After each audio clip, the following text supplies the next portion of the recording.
오늘 말씀은 이제 누가복음 8장을 드디어 마치고 누가복음 9장으로 가도록 하겠습니다. 함께 나눌 오늘 말씀은 누가복음 9장 1절에서 6절 말씀 되겠습니다.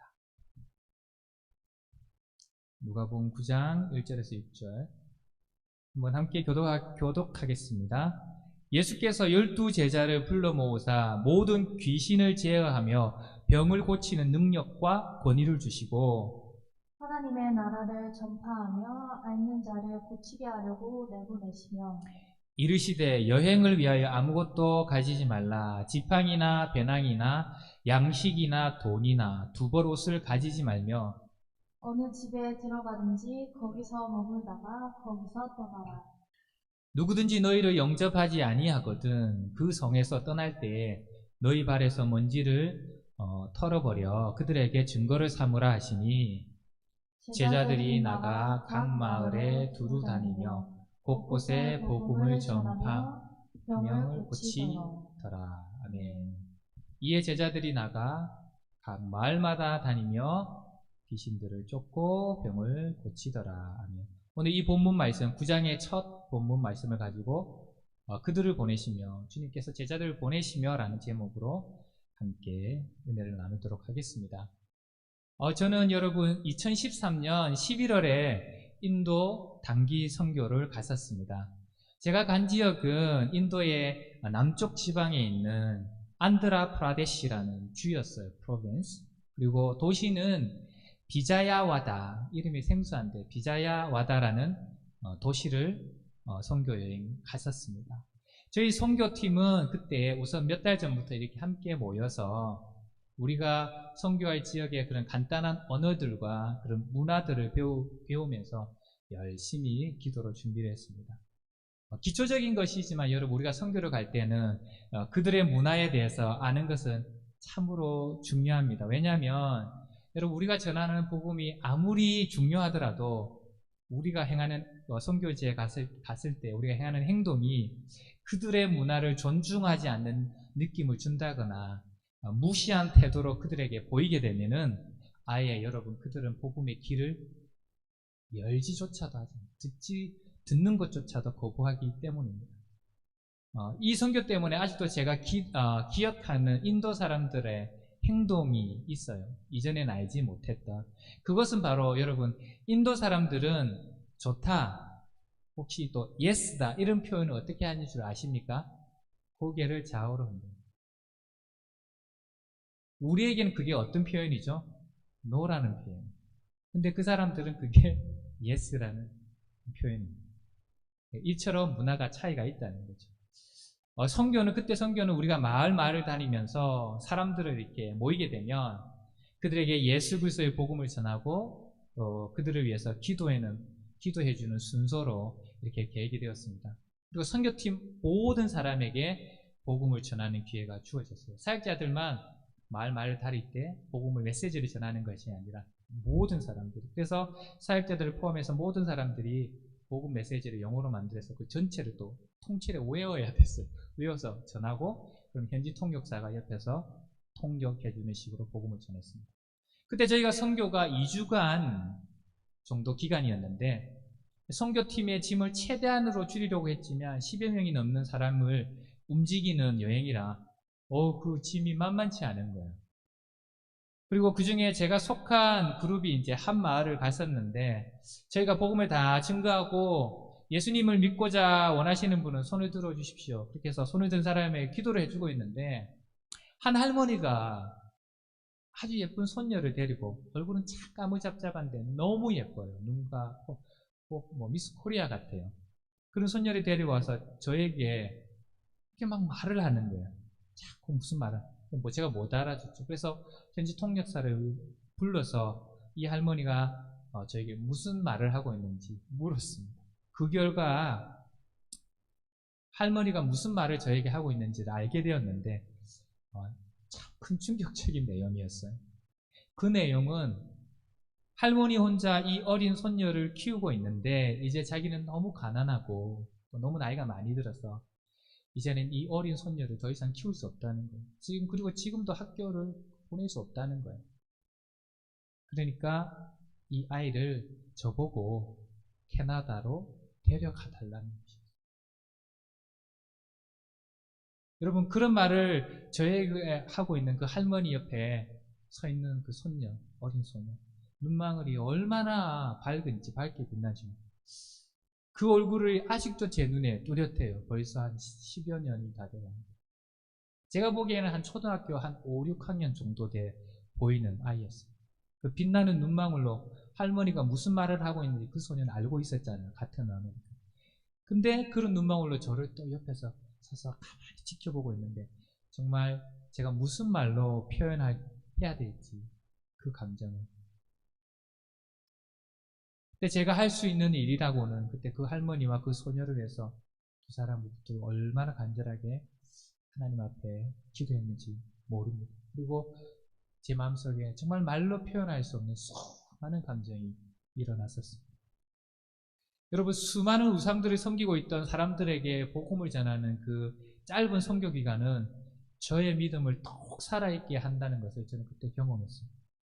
제가 마을 다니며 저와 전혀 다른 모습을 하고 있는 사람들에게, 그리고 전혀 다른 문화 속에 살고 있는 사람들에게 복음을 전할수록 정말 내가 믿고 있는 하나님이 정말 참 하나님, 참 신이시고 전능하시며 살아계시다는 것을 더 확실하게 경험하게 되었습니다. 이처럼 실제로 예수님을 전하는 일, 이 전도와 선교는 우리의 믿음을 실제로 살아있는 믿음이 되게 하고 또 더욱 성장하게 하는 역할을 합니다. 여러분, 그것은 마치 우리가 아무리 좋은 음식을 많이 먹어도 운동을 하지 않으면 우리의 몸이 건강해지지 않는 이유와 같습니다. 그렇죠? 오히려 좋은 음식을 우리가 자꾸 먹기만 하고 운동을 하지 않으면 비만이 생기고 여러 가지 병이 생기게 되어서 우리 몸을 오히려 더 해치기만 합니다. 음식을 더 먹을수록. 그러나 우리가 운동을 하면 우리가 취한 음식은 우리 몸에 꼭 필요한 근육들을 만들고 우리 몸을 건강하게 유지시켜 줍니다. 이런 이유로 오늘 본문에서 예수님은 이제 그의 12제자들을 불러 모으십니다. 그리고 이제 주님을 대신하여 제자들이 마을과 마을을 다니며 하나님의 나라를 선포하고 귀신들을 내어 쫓으며 병자들을 고쳐주어라. 그렇게 오늘 말씀하고 계십니다. 여러분, 우리 주 예수님의 제자 훈련은 이론과 실천이 함께하는 교육 방식이에요.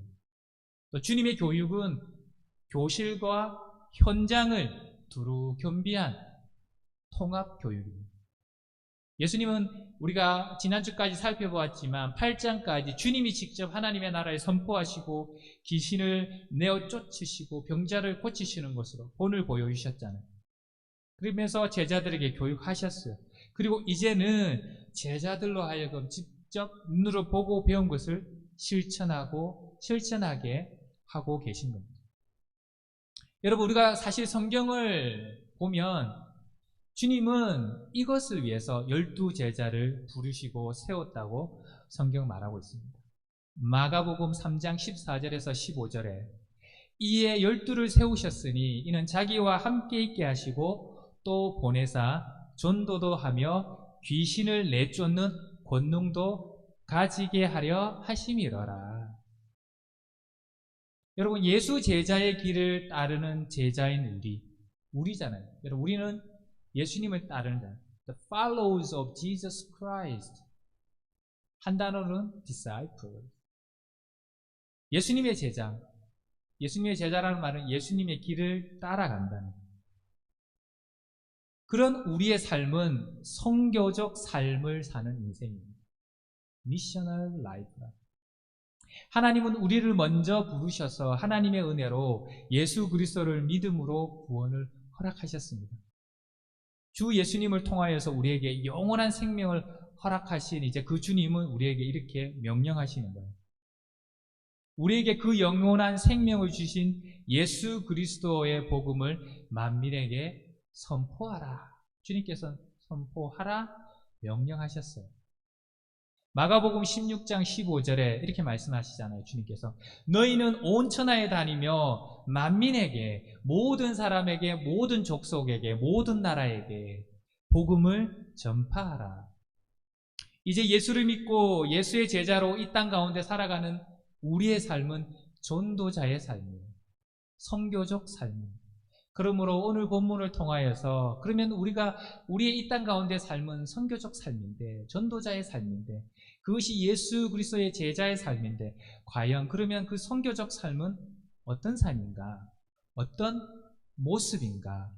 그것을 한번 살펴보도록 하겠습니다. 첫 번째, 예수 그리스도의 제자인 그 선교적 삶은 주님으로부터 권위와 능력을 공급받는 삶입니다. 예수 제자의 삶은, 그 선교적 삶은 주님으로부터 권위와 능력을 공급받는 삶입니다.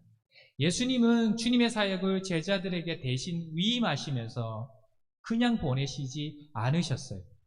주님은 제자들이 스스로 자신들의 힘으로 하나님의 사역을 감당하라고 그렇게 말씀하지 않으셨습니다. 반대로 오늘 본문 9장 1절에 이렇게 말씀하십니다.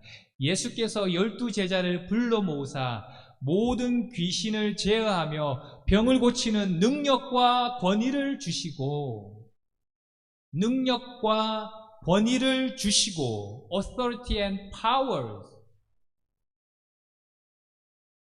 복음서에서 예수님의 가르침을 언급할 때 항상 하는 말씀이 있습니다. 복음서 저자들이 예수님이 어떤 가르치심을 끝내면 그 뒤에 요약하는 걸로 항상 복음서 저자들이 쓰는 말이 있습니다. 무슨 말이냐면, 주님의 말씀과 예수님의 말씀과 가르침은 서기관들과 바리새인들의 가르침과는 확연히 다르더라. 이에 사람들이 놀라더라.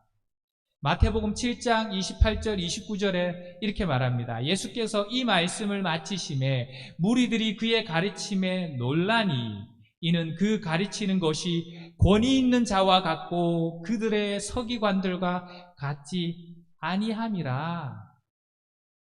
예수님의 가르침은 서기관들과 바리새인들의 가르침과 같지 아니하더라. 무엇이 다르냐면 권위와 능력이 있더라.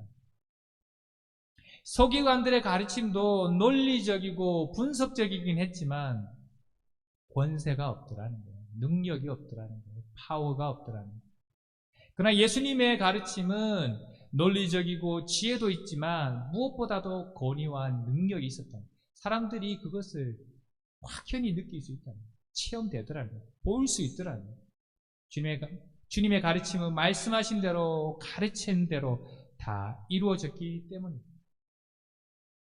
오늘 주님께서 제자들을 보내시면서 권위와 능력을 주시고, 여러분 주로 권위는 무슨 말이에요? 권위는 우리가 어떤 것을 할 수 있는 권리를 말하는 것이고, 능력은 그 권리를 실행할 수 있는 힘을 말하는 거예요. 권위만 있고 힘이 없으면, 그렇죠?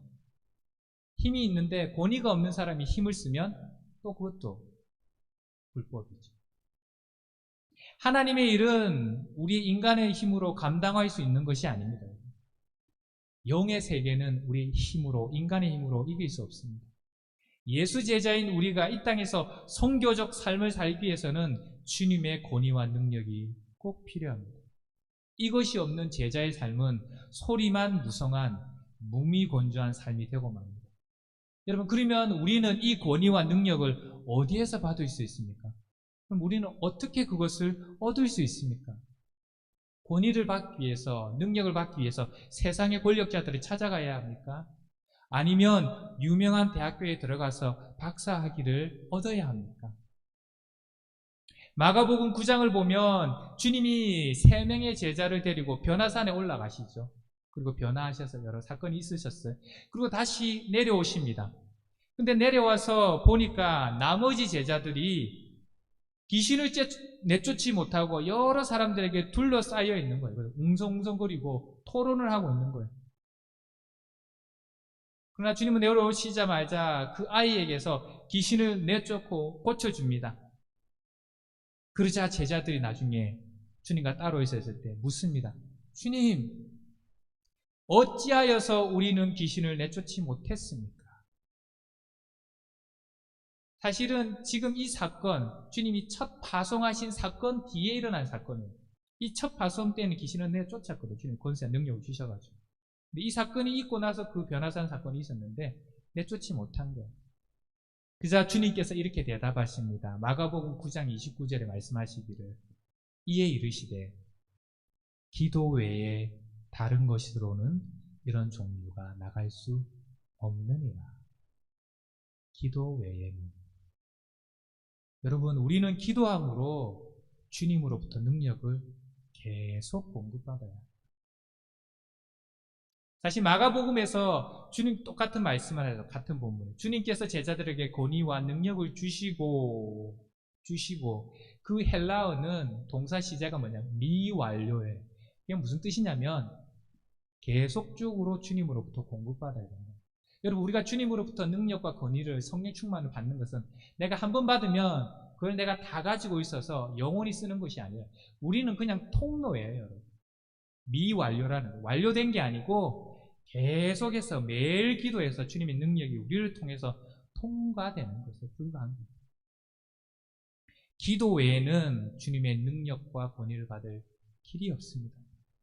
이를 스가랴는 이렇게 증거합니다. 4장 6절에 이는 힘으로 되지 아니하며 능력으로 되지 아니하며 오직 나의 영으로 되느니라. 사람의 힘으로 되지 아니하고 하나님의 일은 사람의 능력으로 되지 아니하고 하나님의 나라는 우리의 믿음의 삶은 오직 하나님의 영으로 되느니라. 우리가 믿음으로 선교적 삶을 살기 위해서는 기도함으로 오직 성령의 능력을 공급받아 살 수 있어요, 여러분. 우리가 이 땅 가운데 믿음으로 살기 위해서는, 승리하기 위해서는 성령의 능력이 없으면 여러분, 우리가 이길 수 없습니다. 기도함으로 주님으로부터 능력을 공급받아야 우리의 가정을 바로 세울 수 있어요, 여러분. 직장 가운데서 믿음으로 승리할 수 있어요, 여러분. 그렇지 않으면 오늘 제자 변화산에서 내려온 주님께서 그 제자를 본 것처럼 그 제자들처럼 되는 거예요. 기순을 제어하지 못하고 쩔쩔매고 있는 거예요. 우리가 주님으로부터 기도함으로 능력을 공급받아야, 그래야 우리의 삶과 가정과 삶에서, 직장에서 주님의 제자로 하나님의 나라를 선포하고 복음을 전할 수 있습니다. 주님으로부터 오는 권위와 능력이 없이는 아무것도 되지 않습니다. 기도 없이는 되지 않습니다. 그러므로 주님께 날마다 기도함으로, 기도를 회복하여 나아감으로 권위와 능력을 공급받아 선교적 삶을 넉넉히 살아가는 우리 모두가 되시기를 예수님의 이름으로 축복합니다. 아멘. 두 번째, 예수 제자의 삶, 선교적 삶은 하나님을 전적으로 의지하는 삶입니다. 이제 예수님은 제자를 보내시면서 선교 여행에 대해서 구체적인 지시사항, 인스트럭션을 말씀해주고 계세요. 주님은 제자들이 선교 여행에서 그들의 소지품에 대해서 이제 말씀하셔요. 3절에 이렇게 말씀하십니다. 이르시되 여행을 위하여 아무것도 가지지 말라. 지팡이와 배낭이나 양식이나 돈이나 두 벌 옷을 가지지 말며,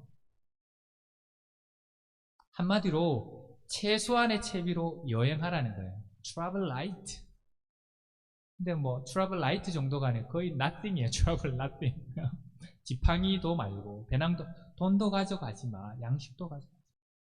근데 여러분, 이 본문을 보면서 조금 조심할 것은, 이것을 문자 그대로 모든 시대에 적용할 수 있는 것은 아니고 우리 시대에도 모두 적용할 수 있는 것은 아닙니다. 그건 무슨 말이냐면, 이것은 그 당시 갈릴리 지역에 주님께서 예수님의 제자들을 단기 선교를 보내신 제자들에게 문자 그대로는 적용되는 겁니다. 같은 본문을 말하고 있는 마태복음 10장과 마가복음 6장을 또 비교해 보면 그 이유를 정확하게 알 수 있습니다. 왜냐하면 마태복음 10장에서는 이방인에도 말고 사마리아인에게도 가지 말고 오직 이스라엘의 어린 양에게만 가라, 그렇게 말씀합니다. 그리고 마가복음에서는 오히려 지팡이를 여기서는 가져가지 말라는 것을 가져가라, 이렇게 말씀하고 계세요. 그래서 이 말씀을 문자적으로 정확하게 똑같이 적용하는 것은 그 당시 그 특수한 제자들이 처한 상황이라는 것을 여러분 기억하시면 됩니다. 그다음 또 한 가지는 누가복음 22장에서는 주님을 또 이렇게 말씀하셔요. 22장 36절에 이르시되 이제는 전대 있는 자는 가질 것이요 배낭도 그리하고 검 없는 자는 겉옷을 팔아 살지어다. 22장에 이렇게 말씀하고 계십니다. 그래서 그 살짝 35절에 보면 내가 이전에 너희를 선교 여행을 보낼 때 배낭 없이, 지팡이 없이, 돈 없이, 양식 없이 선교 여행을 갔을 때 부족한 것이 있었느냐? 제자들이 말이 없었습니다. 그렇게 하시면서 이렇게 말씀합니다. 그러나 이제는 전대 없는 자는 가질 것이요, 배낭도 그리하고 검 없는 자는 겉옷을 팔아 살지어다. 그러니까 특수 상황에 오늘 본문은 말하고 있고, 문자 그대로는 적용하는 것은 주님께서 그렇게 말씀하고 계십니다. 그러나 여러분, 우리는 이 말씀에서 선교적 삶의 원리는 발견할 수 있죠. 그것은 제자의 삶, 선교적 삶은 하나님을 전적으로 의지하는 삶이라는 거예요. 무엇을 가져가는 것이 아니라 하나님을 전적으로 의지해서 하나님의 공급하심으로 간다는 거예요. 주님을 따라가는 제자의 삶은 내가 가진 것을 의존하는 삶이 아니라는 거예요. 제자의 삶은 무엇을 얼마나 많이 가졌느냐에 대한 것이 아니라는 거예요. 제자의 삶은 하나님을 얼마나 의지하는가에 대한 것이라고 오늘 주님 말씀하고 있는 것이죠. 하나님의 나라를 선포하고 하나님의 일을 시키신 주님은 우리의 모든 필요를 허락하십니다. 마태복음 10장 10절을 이렇게 우리에게 증거하는데요. 여행을 위하여 배낭이나 두벌옷이나 신이나 지팡이를 가지지 말라. 왜냐하면 일꾼이 자기의 먹을 것 받는 것이 마땅합니다. 하나님이 사람들을 통하여 공급하신다는 거예요. 그런데 하나님을 전적으로 의지하여 하나님이 모든 필요한 것을 채워주신다는 이 선교적 삶은 우리 가만히 보니까 아주 검소한 삶이에요. 그 원리가 같은 내용을 말하고 있는 마태복음 10장을 보면 주님은 제자들의 소지품을 말할 때 더 구체적으로 물질에 대해서 말해요. 돈이나 금이나 은이나 동이나 너희가 가지지 마. 무슨 말입니까, 여러분? 예수 제자의 삶은 배부름과 풍요함, 그리고 그로 인한 세상 속에서의 안일함을 조심해야 된다. 여러분, 우리가 배부르게 되고 우리가 많은 것을 가지게 되면 사람은 거기에 머물기를 원하고 안일해지고 타락하게 된다는 거예요. 그럴 위험이 많다는 거예요. 예수님이 제자들을 갈릴리 지역에 단기 선교를 보내면서 소지품을 또한 최소한으로 요구한 것은 어떻게 보면 또 당연해요. 왜냐하면 그것은 최대한의 기동성, 자유롭게 움직일 수 있는 기동성을 주었기 때문입니다. 여러분, 저와 아내는 국제이사를 지금까지 한 3번 정도를 했는데요. 한국에서 호주 갈 때, 호주에서 또 한국 갈 때, 또 한국에서 토론토 올 때. 여러분도 여기 있는 분들도 이미 다 경험하셨겠지만 국제이사를 경험하신 분은 국내이사가 아무렇지도 않게 여겨지실 거예요. 국제이사를 할 때는 정말 거의 모든 것을 다 버려야 합니다. 포기해야 합니다. 저희가 3번의 국제이사를 하면서 얼마나 많은 것을 버렸는지 모르겠어요. 한국에서 처음에 호주를 가면서도 진짜 거의 다 버렸어요. 근데 다시 또 호주에 살면서 조금 이것저것 다 주워온 것들이 모여서 또 많이 모이게 돼요. 다시 한국으로 들어가니까 제 책 빼고는 다 버렸습니다. 생활 기록. 또 한국에 조금 있다가 옷만 가지고 달랑 캐나다로 왔습니다. 여러분, 가지고 있을 때는 그것 없이는 우리가 못 살 것 같아요. 죽을 것 같아요. 근데 되돌아보니까 그렇지 않아요. 여전히 잘 살고 있는 우리를 발견하게 됩니다. 우리가 가지고 있었던 많은 것은 그냥 우리의 많은 시간과 애정을 소비하게 하는 무거운 짐이었던 거예요. 우리가 가지고 있는 것들에 그런 것들이 참 많습니다. 없어도 사는 것들인데 단순히 우리에게 더 많은 시간을 투자하게 하고 더 많은 사랑을 쏟게 할 뿐입니다. 오늘 이 말씀은 지금 우리의 모습과 우리의 삶을 되돌아보게 합니다. 그런 의미에서 지금 내가 쥐고 있고 더 가지려고 하는 것이 과연 나에게 꼭 필요한 것인가? 아니면 이미 나는 필요한 모든 것을 가지고 있는데 단지 더 가지려고만 하는 나의 끊임없는 욕망인가? 그리고 필요 이상으로 가진 나의 소유물을 유지하기 위해서 시간이 모자라고 거기에 또 더 많은 물질이 쓰여져서 정말 더 소중한 하나님의 나라와 하나님의 일에는 투자할 것이 하나도 지금 남지 않은 것은 아닌가. 하나님께서 우리에게 묻고 계신 것 같아요. 왜냐, 우리가 세상의 것들을 많이만 가지면 가질수록 그것을 또 유지하기 위해서 더 많은 시간을 투자해야 되고 더 많은 시간을 힘을 투자해야 돼. 우리는 제한적인 사람이니 한 곳에 힘과 우리의 돈과 우리의 마음을 쏟으면 다른 곳에는 쏟는 것이 없어지게 된다. 이런 이유로 주님은 하나님만을 전적으로 의지한 이 단순한 삶, 검소한 삶을 우리에게 요구하고 계십니다. 우리가 이렇게 하나님을 전적으로 의지하는 검소한 삶을 근데 살기 위해서는 우리에게 필요한 것이 있는데 뭐냐면 만족함, 자족함, content. 내가 가진 것을 만족.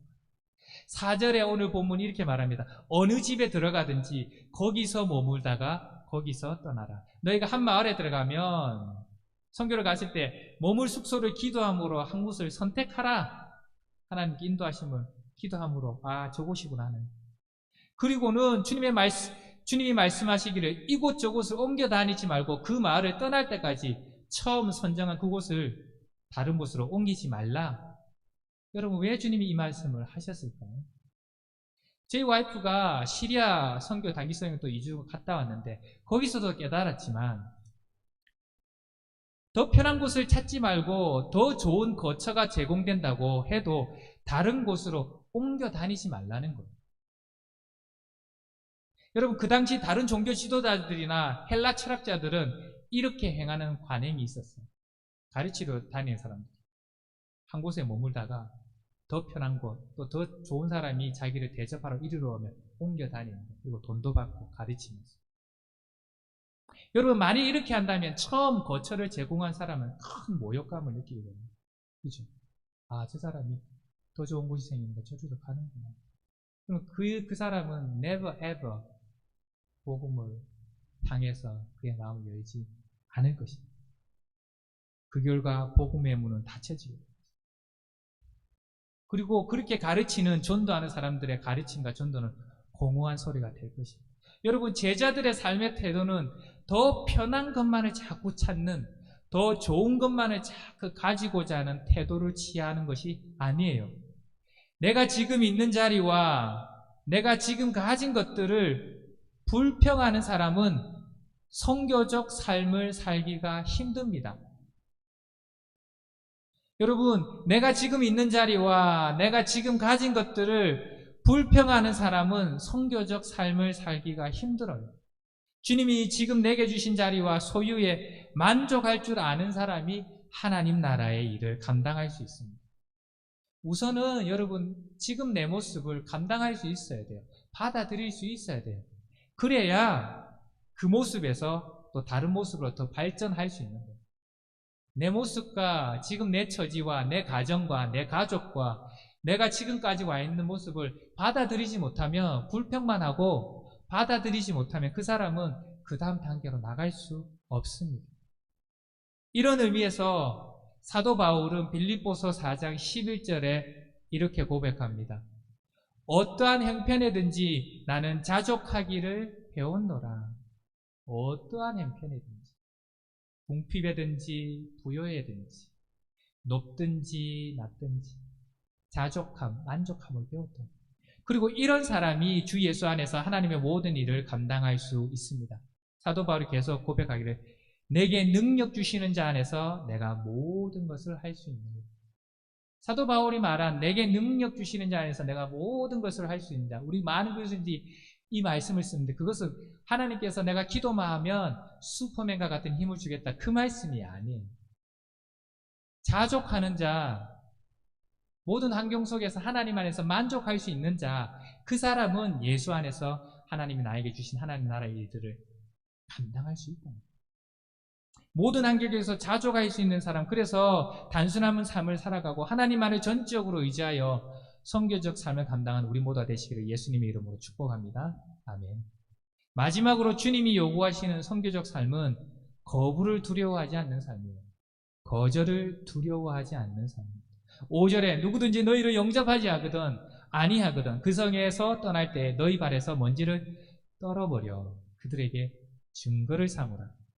우리가 말씀대로 주님을 따르는 삶을 살 때 사람들은 여러분 그렇게 좋아하지 않습니다. 세상 사람들은. 오히려 세상 사람들은 우리가 주님의 말씀대로 사는 것 때문에 우리를 싫어해요. 나는 예수쟁이가 너무 싫어. 세상 사람들 그렇게 얘기해요. 그런 사람을 여러분 우리가 많이 만나게 됩니다. 그럴 때 여러분 우리는 흔들릴 필요가 없어요. 우리가 예수 이름을 전할 때, 복음을 전할 때 많은 경우에 사람들이 거부합니다. 우리가 거절을 받게 돼요. 여러분 두려워하지 마십시오. 기죽지 마십시오. 오늘 주님께서 그렇게 말씀하시죠. 너희를 영접지 아니하느냐, 거절하느냐, 그냥 발에 먼지를 털어버리고 그 마을을 떠나라. 다른 곳으로 가라. 사실 많은 경우에 여러분 우리가 거절과 거부를 두려워해서 우리 주위에 하나님을 전하지 못할 때가, 예수를 전하지 못할 때가 많이 있어요. 내가 이런 얘기, 예수 믿으라고 하면 다른 날이 너무 싫어할 텐데. 여러분 우리는 그런 것을 걱정하고 두려워할 필요가 없어요. 거절과 거부를 두려워하지 말고 당당하게 하나님의 나라의 일을 하면 되고요. 복음을 전하면 되고 예수를 전하면 돼요. 우리는 교만하고 자랑하는 삶이 아니라 겸손한 자세로 복음을 전하면 됩니다. 우리는 사치와 허영에 가득 찬 삶이 아니라 본이 되는 검소한 삶, 단순한 삶으로 예수의 이름을 전하면 되는 거예요. 그러나 여러분 이 말이 우리가 비굴해지라는 말이 아닙니다. 사람들에게 예수 믿어달라고 구걸하라는 말이 아니라는 거예요. 주님 우리가 하나님의 나라의 일과 복음을 증거하는 일을 당당하게 하시기 원하십니다.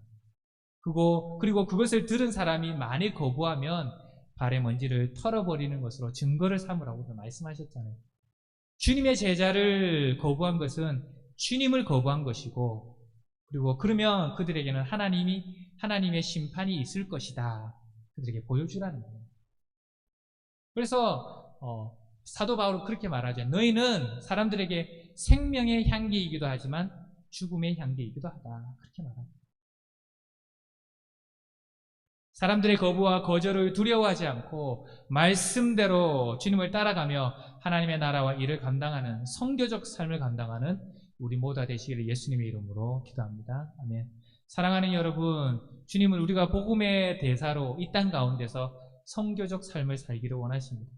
주님이 원하시는 성교적 삶을 살기 위해서는 가장 먼저 우리가 주님으로부터 부어지는 권위와 능력을 받아야 합니다. 사랑하는 여러분, 주님께 기도하는 시간을 회복해서 날마다 주님 앞에 기도하고 간구함으로 주님으로부터 하늘의 그 권위와 능력을 공급받아서 우리의 가정과 우리의 학교와 우리의 직장과 우리의 삶의 모든 영역에서 성교적 삶을 감당한 우리가 됩시다. 사랑하는 여러분, 하나님이 나에게 주신 삶의 상 가운데서 자족하며 만족하며 감사하며 하나님을 전적으로 의지함으로 성교적 삶을 살아가는 우리 모두가 됩시다. 사랑하는 여러분, 예수 이름을 부끄러워하지 아니하고 예수 이름을 외치는 우리를 향한 거부와 거절을 두려워하지 않고 오히려 예수 이름으로 우리의 모든 삶의 영역에서 승리하는, 예수 이름을 외치면서 승리하는 성교적 삶을 살아가는 우리 모두 되시기를 예수님의 이름으로 축복합니다. 아멘. 기도하겠습니다.